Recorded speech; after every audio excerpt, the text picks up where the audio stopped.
sawmill's been here since 1982. The original owner was Richard Mall, and he brought the mesquite in from Mexico and really had a love for mesquite and just really made Tumacacori Mesquite Sawmill what it is. He built it up.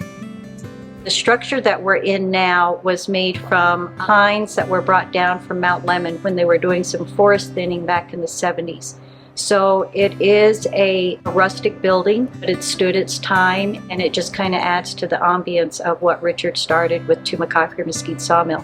He had the company for 20 years, and Art and I are the owners of Tumacacori Mesquite Sawmill, and we've had it for 21 years. We're in our 41st year of Arizona's oldest mesquite source, is what we like to call it, because we've been here for so long. A lot of companies have come and gone with mesquite, but we've been a staple. And there are 40 species of mesquite worldwide.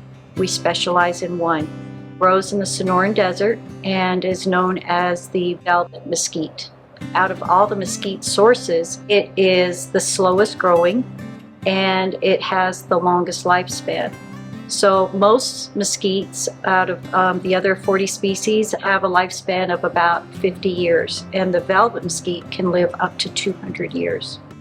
So the harsh conditions in the desert really create the grain that you see in the wood, and it has the imperfections, it has a lot of grain activity.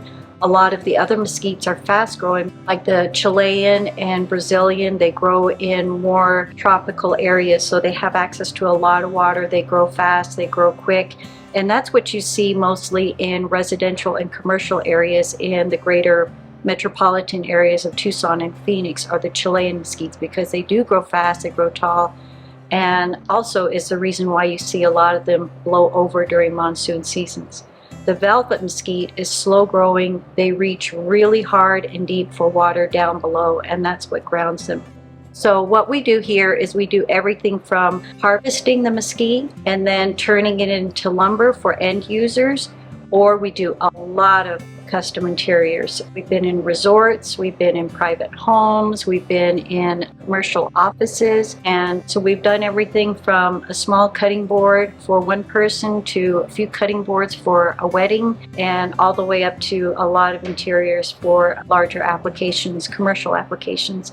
And then for the end user, we have everything from what we call a remnant pile, which is what our cutting boards are made from, just the small end pieces. And people love digging through the remnant pile. It is a large area of just odds and ends. And this morning we had a gentleman that makes knife handles. And so the remnant pile was a little treasure trove for him. So we have a lot of things that people find in the remnant pile. And then we use everything off of the tree, and even the sawdust that is produced during milling goes to a eco-organic farm. And so they work the sawdust into their compost and bedding for animals or gardening, things like that. So we are really excited about not only our responsible harvesting program, but also just a wide use of everything that we produce out of the mesquite. So nothing that we produce here goes to waste. A few years ago, we started a partnership with the federal prison in Tucson for the Native American inmates. So they would come and get the wood, the remnant wood, and use that for their sweat lodges. So that was a nice benefit, and a lot of things that we do to give back to the community. The Tohono O'odham Nation, we built a mantle for the Elder Center, just a lot of different things that we've been able to participate in. The San Javier Mission, the left bell tower, you can see the banisters and the staircase, and then also the corbels that are supporting the little porch area on the west bell tower was also done by us. So again, we get to participate in some really great projects. We are along the Interstate 19 corridor, and we are a mile and a half south of the Tubac art community. And so throughout the year, we have visitors that come by, but during this time of the year, which is the winter season, we have a lot of tourists that come to this area. And what is really great is once we've done a tour for one person, they enjoy it so much, they bring back their family or visitors, and they become the tour guides. And a lot of times we don't have to do the tours for them. And so it's really exciting. People love the story of the mesquite, that You know, it looks like a little desert nothing until they really learn about the mesquite and its beauty and the wood itself, and a lot of woodworkers are just fascinated with it. But as far as for tourism, we're off the beaten path between Tucson and Nogales, but we are nestled in between two mountain ranges, and I don't think most people know that this part of the desert is so lush. In the summertime, it turns absolutely green and it's beautiful.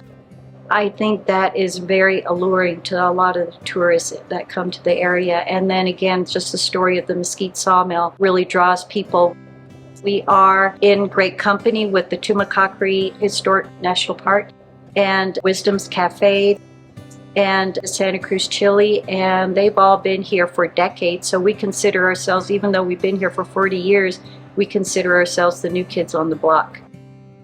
Visit Tumacacori. We live it. You'll love it.